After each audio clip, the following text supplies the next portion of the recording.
work is on the thinking era of what I call cause and effect thinking and parenting.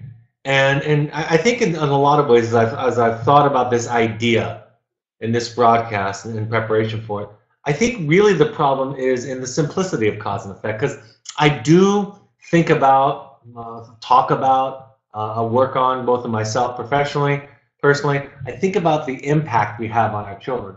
But I think what happens in the issue of a lack of differentiation, of codependency, that when we reduce parenting and child interaction into simple cause and effect behaviors, we do something very harmful to the relationship, to the child, and to ourselves in the process. So tonight really is about steering away from that end of the continuum where everything is perfectly measured by cause and effect.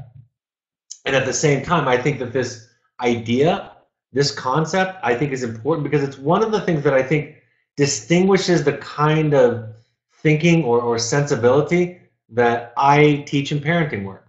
This idea that I can be accountable for what I do, I can recognize it, I can be constantly improving of it, I can be sensitive and aware of the impact that I have on others around me, and at the same time, I can hold those ideas, and at the same time, I can release myself from the idea of simple and perfect cause and effect thinking.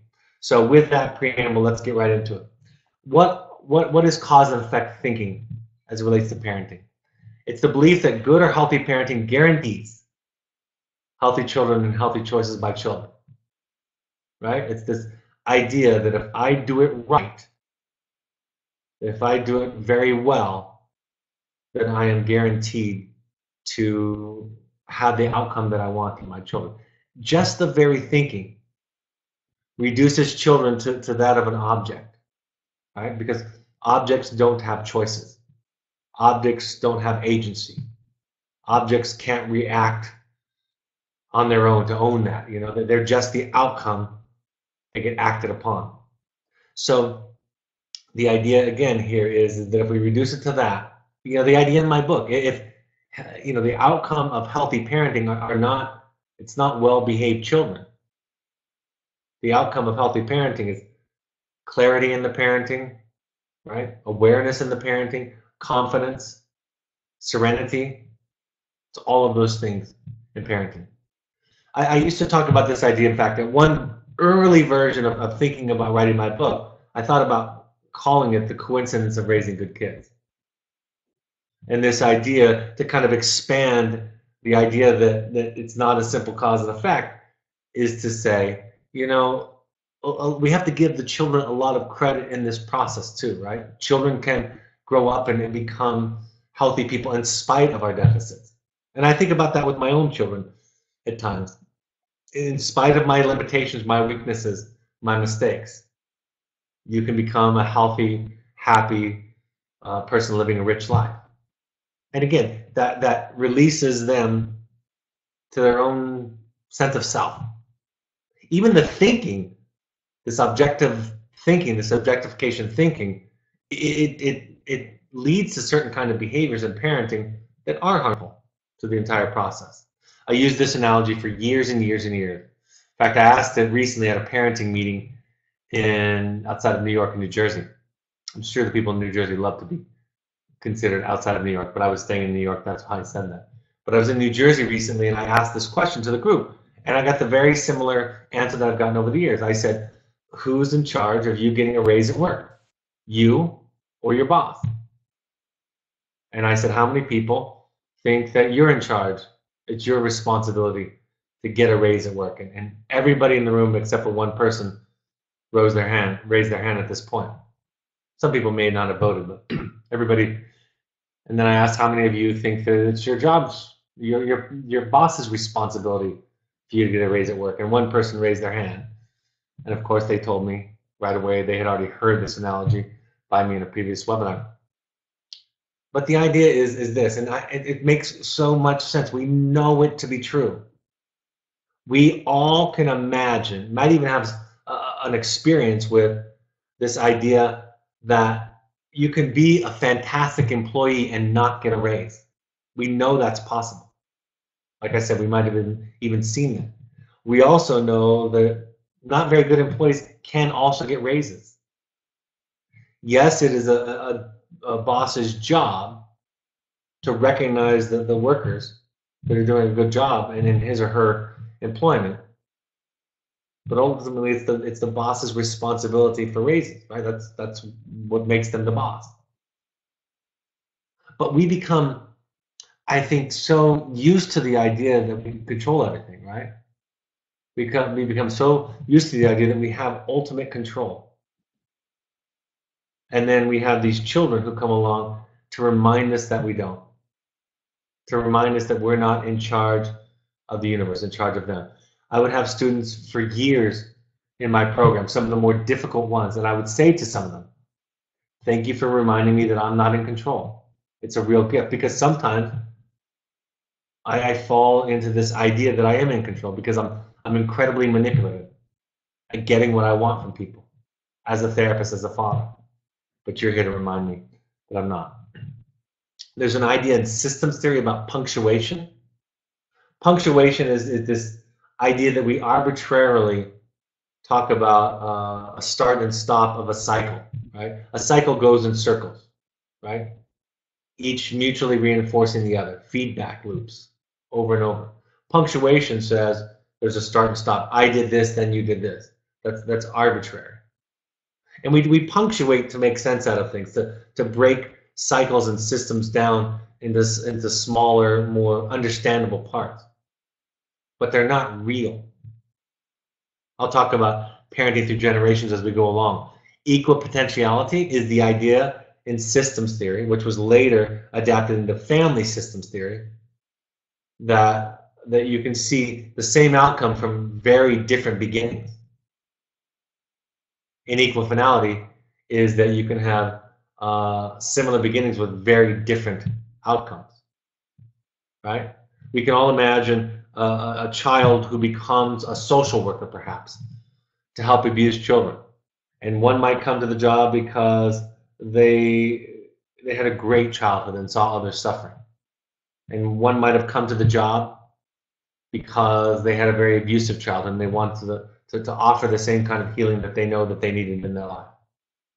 So we can even think of examples in our own life, right? In our own families where similar kinds of origins led to different outcomes, and very different kinds of origin led to similar beginnings.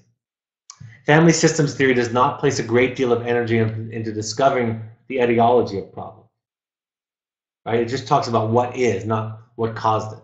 Family systems theory focuses on what is reinforcing and maintaining the dance, de-emphasizing blame. Family systems theory is forward thinking.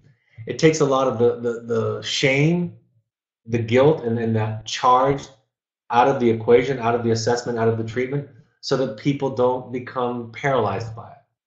Because even when people believe that they're well-intended, if they come at families, individuals in families, your children, with that judgment, with that need to find somebody to point the finger at, it tends to shut people down. So this is a way of kind of opening us up a little bit. Where does it come from?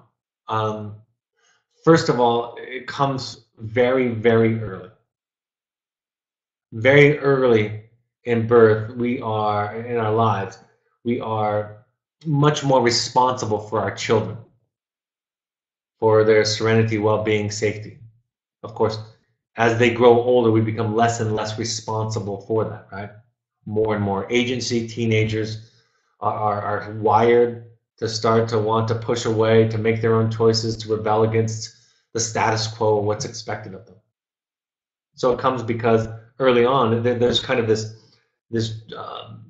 evolutionary requirement, more than any other species on Earth, that we take care of and that we're responsible for our child's life, right?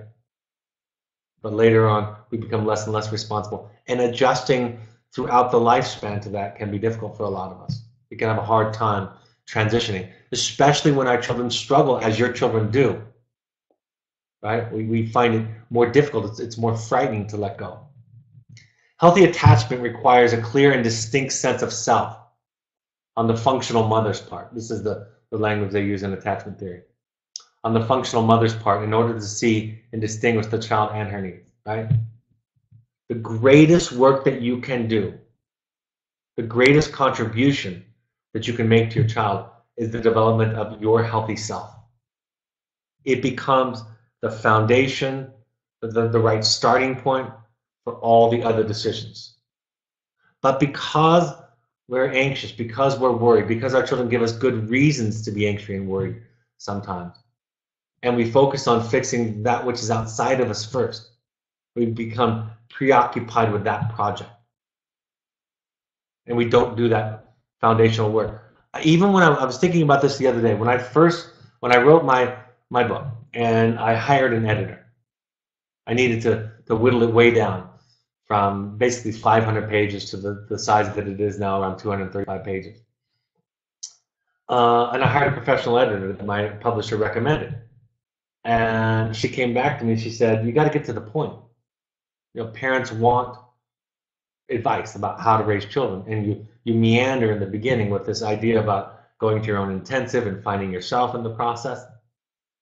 I ended up firing that editor because the things that they wanted to take out of the book were fundamental to the difference in what I was trying to say. Then eventually, after I got it edited, I had to do it myself, essentially, with some help with a colleague, but I had to do most of it myself. The final copy editor, the head person in the publishing team said to me that they wanted to take out the first chapter because, again, they wanted me to get to the point. But what I was trying to say, what I'm saying is something different. Not that anyone has ever said, but something different than mainstream society says about parenting, which is the solution to the parenting dilemma is in me as a father. Yes, my child has absolutely measurable, observable issues and problems. No doubt about that. But my dilemma, my struggle with it is about me. And I need to grow and expand and work on myself. So when I talk to you about going to these Finding You intensives, when I talk to you about doing this work, doing your work, I really am, after more than 20 years of this practice, telling you the best thing that I know that can make a difference in your life. And the parents, the parents who get into it, the parents who give it a try, say to me over and over and again, it's making all the difference in their life. Doesn't make all the problems go away, but it makes all the difference in their life. Our family of origin, the families that we grew up in, programmed us to see feelings as overlapping, and each family member disowned her feelings in order not to feel responsible for them. In this case, change was the responsibility of the other. My anxiety is your responsibility. My happiness is your responsibility. This is a fundamental message that most of us got. The interesting aspect of this was, do you know how sometimes in psychology there's kind of these cliches? You're going to marry your mother or you're going to marry your father. When they're talking about this, they're not literally talking about you're going to marry somebody who looks like your parent, who has the same job, the same hair color, the same build, the same habits. They're not talking about that. What they're really saying, what they really mean, is you're going to marry somebody who occupies the same kind of emotional space in a relationship as does your father or mother. So if you think about differentiation as kind of overlap, right? A lack of differentiation is more overlap, and more differentiation means more separateness while still remaining connected to each other, right? This is fusion, the fusing of two people, and this is healthy attachment, differentiation, right? Two people moving independently, still seeing and hearing each other, but moving independently. Your moods, your feelings, your opinions don't drive me. You being sad isn't evidence to me that I've done something wrong. You being happy isn't evidence that I've done something right. You being sad is about you. You being happy is about you. This is the fundamental stuff that relationships are made of. And so whatever level of differentiation we were kind of cooked in, the soup that we were cooked in, is what we become attracted to later. If you can think of differentiation on a scale from 0 to 100, 100 being perfectly differentiated and 0 being absolutely undifferentiated. If we grew up in a family where we were about a 55, we're only going to want to hang around people that are 50 or 60. 55s don't like 75. 75s don't have anything in common with 55. That's what it means when we talk about taking this programming, this template, this pattern from our family of origin and recreating it in our lives. And the fundamental language, right, idea, concepts around this are the separation of feelings. And my feelings are my responsibility, yours are yours. And if we have a healthy connection, we will see and hear each other without making it about us. So that's where it comes from originally, that differentiation. Examples. I'm responsible for my child's choices. I do this work, and I've been doing it for a long time. And while I teach and preach this all the time, it's hard not to live in that, especially as a parent educator, right? I'm self-conscious around other people with my children when they know my position, because I'm thinking, oh, they're going to judge me, right? They're going to judge me based on something my child does or doesn't do. I'm responsible for my child's feelings is a more central or core kind of way of thinking about this. Like the mother who said to me after getting a letter back from her child, she said, I must have written a horrible letter. And I said, what makes you think that? I thought your letter was great. And she said, well, listen to how upset my son sounds this week in his response. And I said, your child being upset at you is not a measure of how well you did. Something to listen to be curious about, to pay some attention to, absolutely, to ask questions about, but it is not to be interpreted and digested simply as you did something wrong. What did I do wrong? You know, a lot of parents ask this question when their children get to the point that they need a program like ours, like Evoke therapy programs. And again, the problem with that thinking is it reduces the child's struggle to being simply about the parent. I think the question of what did I do wrong is a fantastic question to ask oneself all the time. Right? It's why I go to therapy. But to reduce it to a simple cause and effect, that becomes a problem. I hear parents say things like, I have 3 children, 2 of which are doing fine, so I must be doing something right. Right? This idea, again, of simple reduction to cause and effect. Congratulations on your child getting into college or achieving X. Right? I have that in my life sometimes when my children do something well. You have that in your life, I'm sure, with some of your children. It's the same kind. It's the other side of the coin that leads to the shame that when somebody says, how's your child doing, or mine just got into college, and your child is at Evoke or another program where you don't want to answer the question, you don't know how to answer the question, you don't know how they're going to respond. You know, that question that I get asked all the time, especially by parents considering placement, is, will my child forgive me? And the answer is, your child will forgive you when they grow up. Right? Your child will forgive you when they get healthy, when they do their work. Let's just assume, just for the sake of discussion, let's assume that sending your child to Evoke is a mistake, was a mistake. Let's just assume that for the sake of discussion. It still is your child's job to forgive you, right? I work with children on moving through forgiveness when their parent has been overtly, acutely abusive to them. But making the child kind of responsible for your sense of self, or your self-worth. Fearing their rejection, right? Putting that in their hands, making them responsible for that.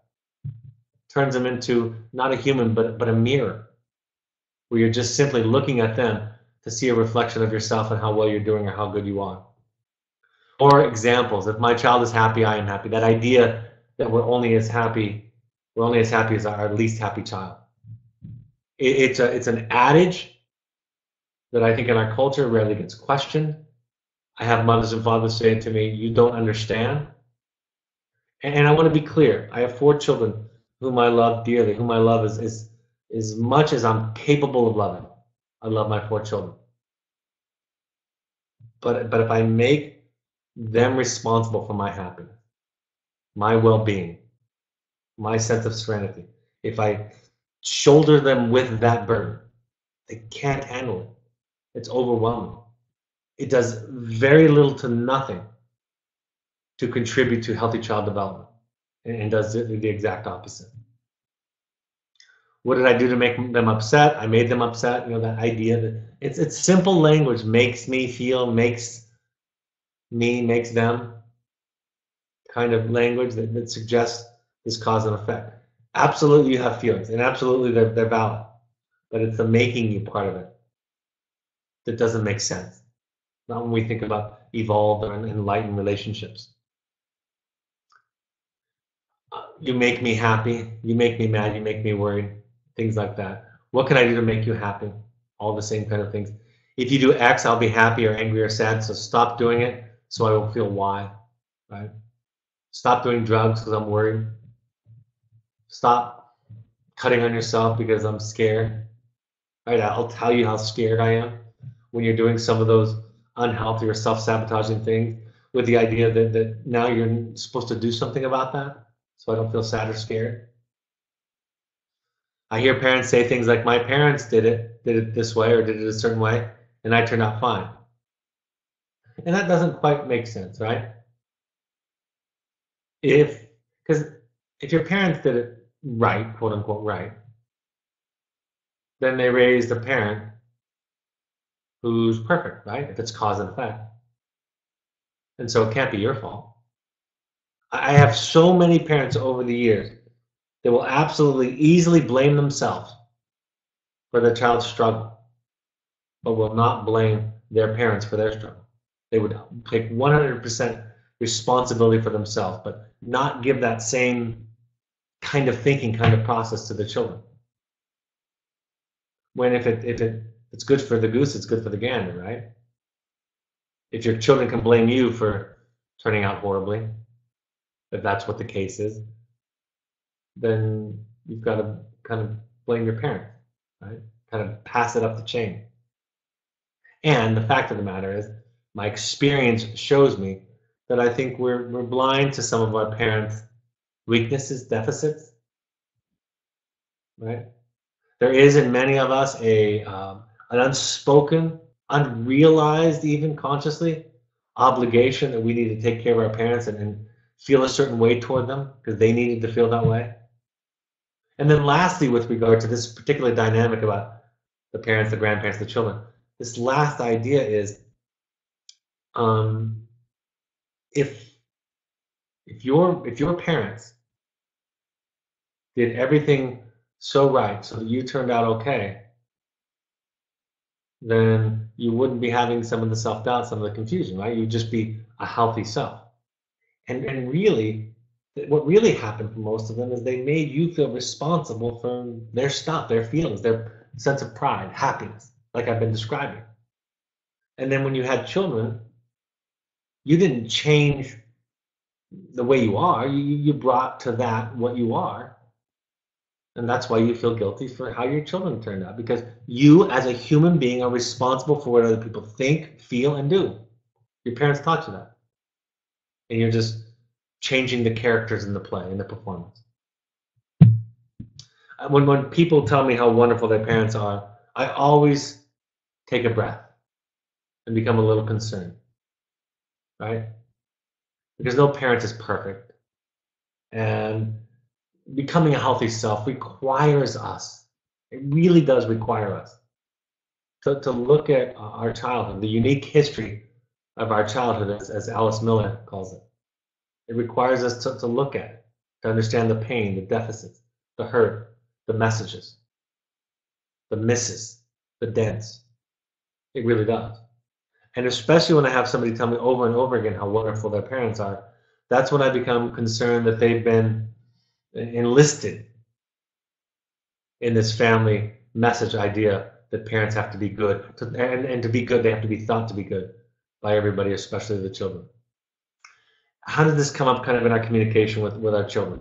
This idea of getting out of the cause and effect thinking area.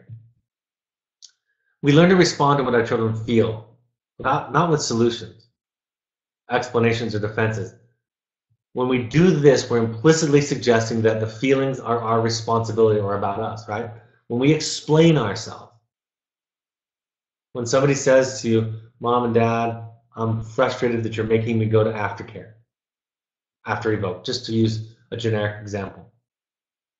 And when you do anything other than just listen, you're implying that it's your problem to solve, that you need to make it right, make it okay. The best way, what it looks like when somebody just hears you, is they just hear you. I'm glad you're telling me. That makes sense to me. I would feel the same way. I get it. Thanks for saying something.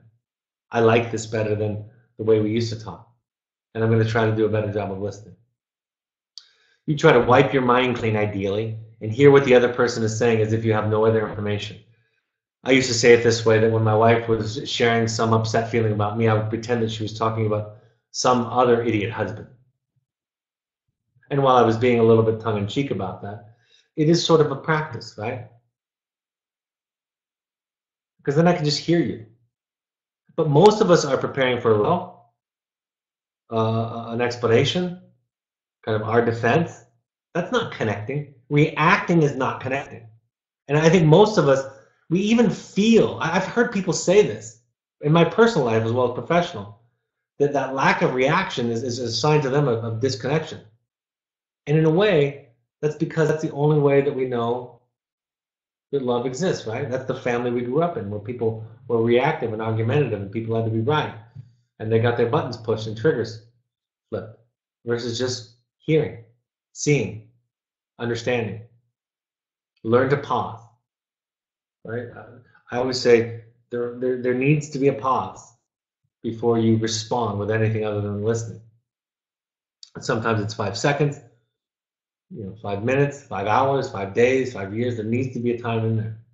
And the relationship and the specifics will dictate how much time is needed before the person feels like they've been heard and seen. I'll talk a lot more about that on Wednesday when I do the I feel statement more in depth. Ask them for what they want. What would you like from me? And be reluctant to give them what they're asking for, especially if they say, I want to hear your side of it or your explanation. Many times, I was going to say most often, not sure of the stat, but in my experience watching couples and families over years, decades, that's really just an invitation into a dialogue, a debate, an argument about who's right and who's wrong. I try often to say, when somebody's asking to hear my side, to say something like, I don't think it really matters what I'm going to say, what my thinking, that's not important. I just want to hear you and understand where you're coming from and be there for that. Ask for what they want and then you can also ask permission to respond. Would you like to hear what I'm thinking? Or to just move on to something else? Like, have I heard that? Are you ready to move on? Or do we need to do anything more with this? Do you need more closure? Or do we need to clean something up here? And when you ask for the permission, if you start to step into it and they start to argue with you, then you know they weren't ready for it. They weren't ready to hear your side of it, your thoughts on it. So much of this is related to guilt, which again, it's one of my missions in life, to teach people how guilt is not associated with mental health, clarity, authenticity, enlightenment. And the idea is out there that it is.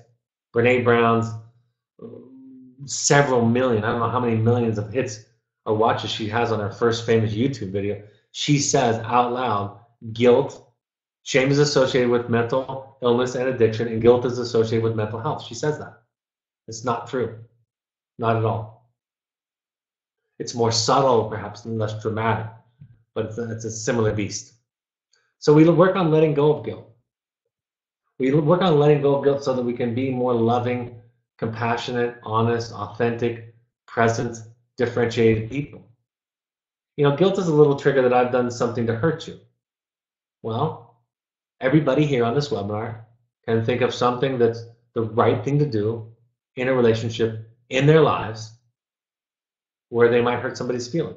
A boundary, to say no. Right? It's very easy to think of dozens, hundreds, thousands of examples where you would be doing the right thing and somebody might feel hurt, disappointed, sad, scared even, all kinds of feelings.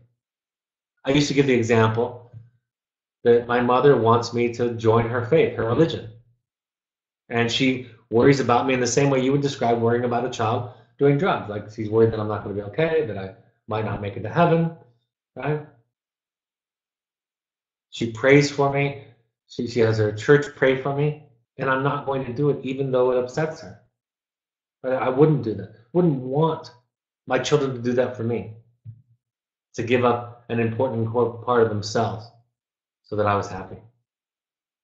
So we got to find our truth, our center, our intention. That's that work of differentiation of self.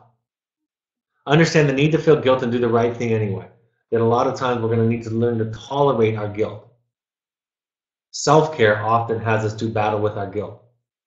Showing up assertively and honestly has us do battle with our guilt. Setting boundaries has us do battle with our guilt.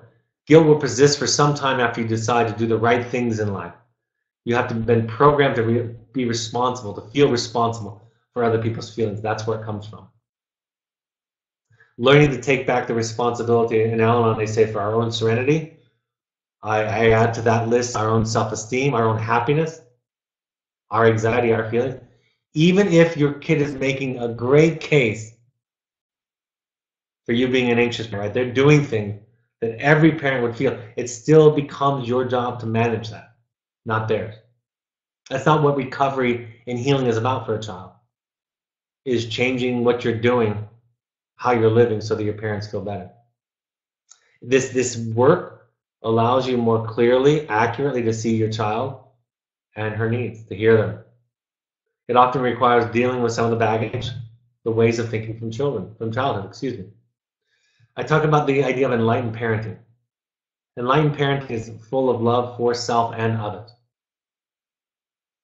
It's forgiving of self, forgiving of others.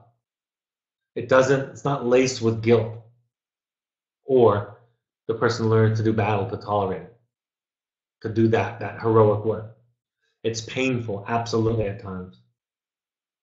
It seeks to find the self, both in yourself, to find yourself in yourself and in the other person. Right? That's the idea of parenting.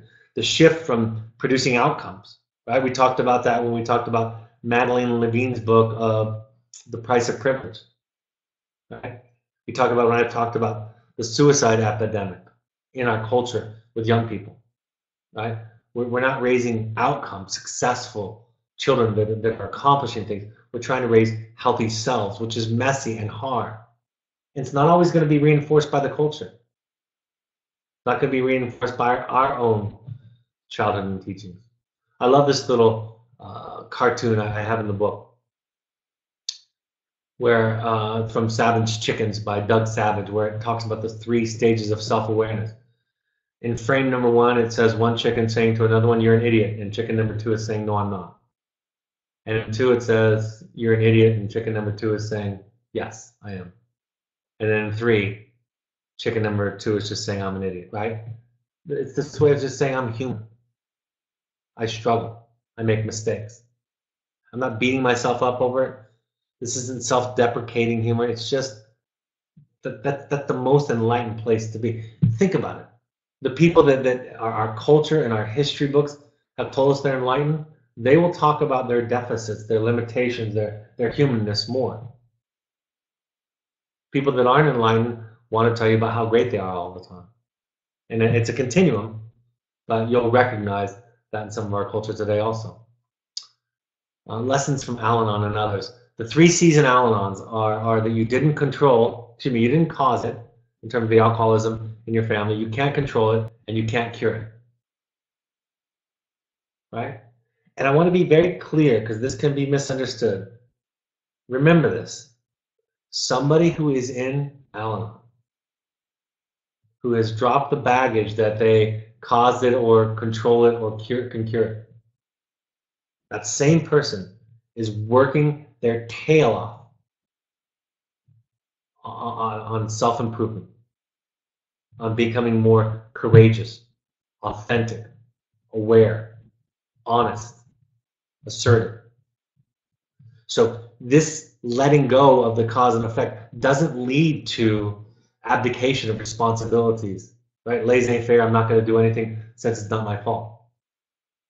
Doing it in this way that we're talking about tonight on this broadcast, it leads to the only real road to enlightened relationships with anybody, including our children. Alcoholics are addicted to alcohol, right? They pick up the bottle. Codependents are addicted to people, changing people, fixing people. It's easy to be that way. And some people even think about it as, well, I just love so much. Not in the way that I'm thinking. The way that I'm thinking, love is stepping away from it. Love is letting go. Love is doing your work. I mean, again, I have a bias in this, right? But when I talk about like the work and the workshops and the parent meetings and all the work that I do with parents and share with you all, doing the work, going to doing your own therapy, I think that's the greatest expression of love that you can give to your child. Multiple benefits, many times over, more beneficial than thinking, how can I fix my child?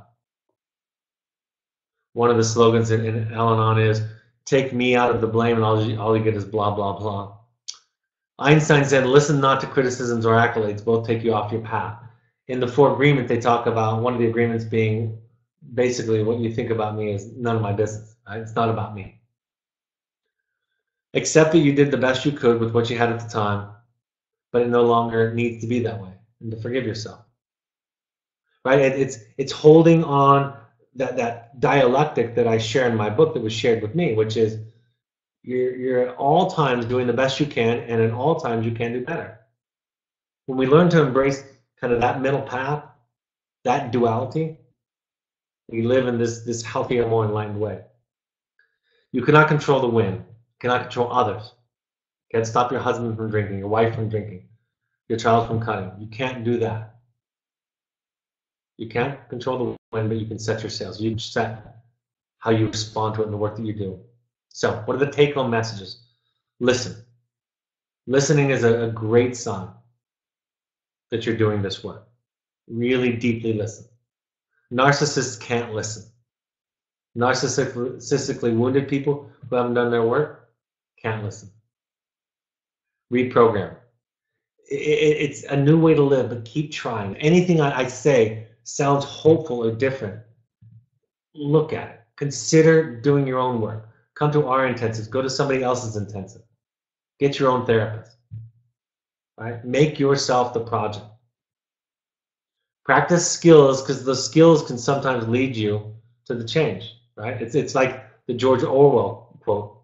When I was in 10th grade, before I dropped out of high school, which I did do, there was a quote up on the board in English class that said, if thought corrupts language, then language can corrupt thought. Meaning that we know that thinking affects what we say, but what we say can also affect what we think, for positive or negative. So changing some of the verbiage. I'll talk more about that on Wednesday to make a change in you. Letting go of outcomes and turning it back over to the child, perhaps to a higher power, if that helps you.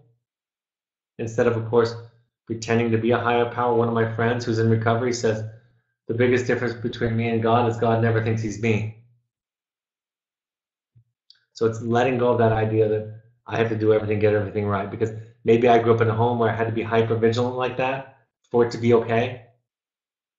But I can do work to leave that where it needs to be left, which is in my past.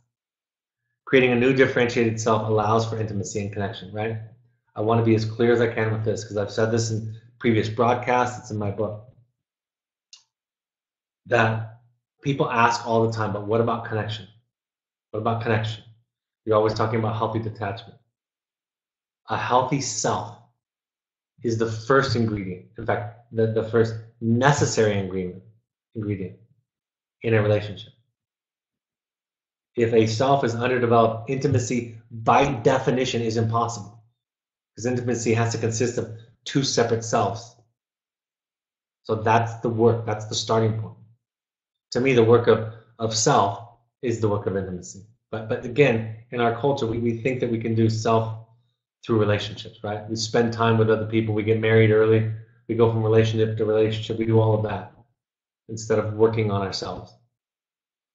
And then decide who and how you'll be in a relationship without being held hostage by it, led by it, determined by it, if you will. All right, happy to take any questions that have come in on topic, and then I'll go through some upcoming events, announcements, education, and then I can take any other questions toward the end. So looks like none have come in.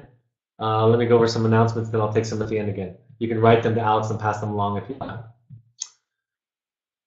Follow us on social media. These broadcasts are all available on the podcast app on your iPhone. So go to the podcast app on your iOS device. On Android devices, go to your app store and download the SoundCloud app. On a computer, you can go to soundcloud.com. On all platforms, simply search Evoke Therapy Programs and subscribe there, and then they'll just come up. You can listen to them on the train while you drive. Twitter and Instagram, follow us at Evoke Therapy. Facebook, search Evoke Therapy Programs. The Family Foundation, a foundation founded by alumni families to help people that can't afford therapy or treatment. Feel free to go there, become involved there on Facebook. The Evoke Therapy blog is new content all the time, so check in with our blog. My book, The Journey of the Heroic Parent, is available on Amazon. Right now, the main warehouse is out, but you can go to the new options under the paperback button on your Amazon page and buy them from Evoke Therapy Programs directly.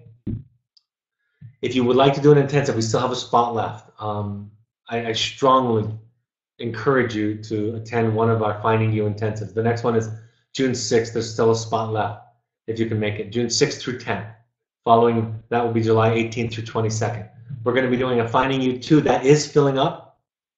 That'll be October 10th through 14th, and then coming soon will be an alumni intensive, former students that have gone through our program, designing an intensive that's just for them if they want to come back and be reconnected. You can tell them that this is going to be indoors in our Summit Lodge. And then private family intensives are available by contacting us, our website or our admissions crew. If you are a professional in the mental health field, mental health or addiction field, you're also welcome to go to our professional workshops. The next women's workshop with an opening is September 9th to 11th. We still have one opening in the men's workshop, June 10th through 12th. The next parent support group, I'll have a list of these next week. We're going to be setting up some all around the country. I'm going on sabbatical, June 18th to August 3rd. And so this is the last one that I'll be doing for the summer. And then some of our therapists are going to be spreading out all over the country, so you'll get to meet some of those. New York, the Bay Area, Los Angeles, the Northwest, Chicago. We'll also take requests also. If you possibly can, we want all families to come out to a workshop.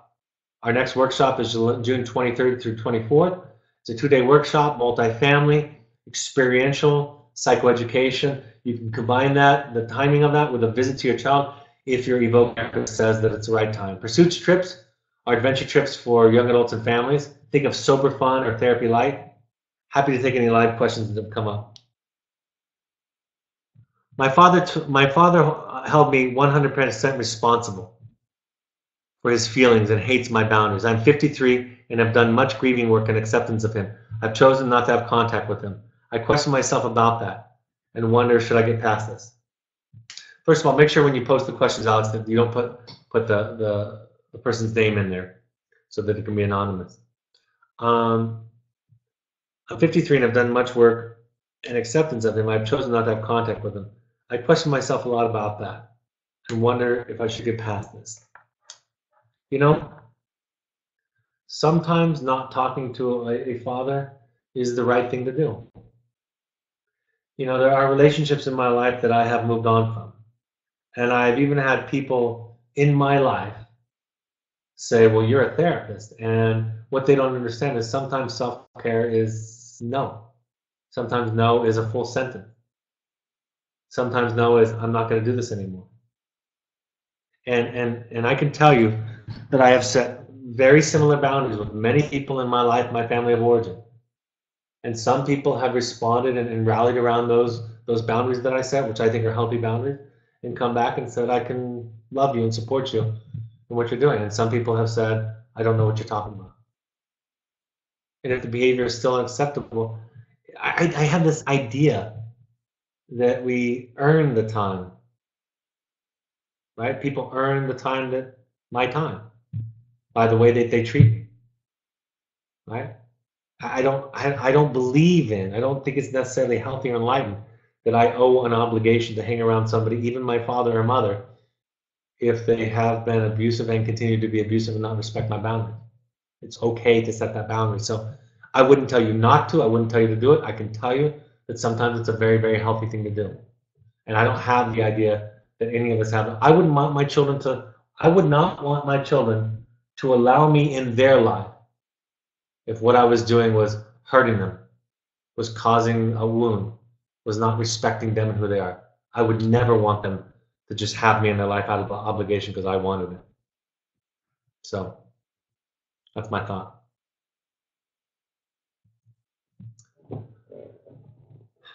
Where do we find more details about the intensives? You can go to our website. There's a frequently asked question about it. Chapter 1 of my book talks about mine that I went to that we patterned ours after, but the website under other programs and intensives. You can also call me or admissions if you're interested in learning more by email intensives@evoketherapy.com. And the location for the intensives is in Park City, Utah, at a cabin. It's about 25 minutes from the Salt Lake City airport, so it's an easy ride from the airport. We actually pick you up and drop you off at the airport. It's all inclusive. All the food, all the lodging is there. And then we do psychodrama, mindfulness, group therapy, art therapy, family of origin work for 4 days. It's fantastic. I go to one every year for myself. Next question. So you say if our child says, I'm upset about having to go to aftercare, you say to just sit with this thought and say, I understand. Isn't the child looking for an answer, not just looking to be heard? Oh, yeah. They want you to answer so that you can argue. If they want an explanation, then what it would sound like is you would say, I'll tell you two things about that. Is they would say, I'm really upset about going to aftercare, for example. And if you said, well, we've kind of come to the conclusion after consulting with other people that it's the best way to maintain the gains that we've started here. And that people find it to be a more effective kind of course of treatment. And then if your child was to respond and say, you know, thanks for telling me, that makes a lot of sense, which they never, ever, ever, ever say. They say, well, but why can't I just come home? And then, right, they rebut and they argue. So they're not really looking, the answer is no, they're not really looking for information. They're looking for a debate. And I don't mean that in a disrespectful, flippant way. It's just kind of human nature.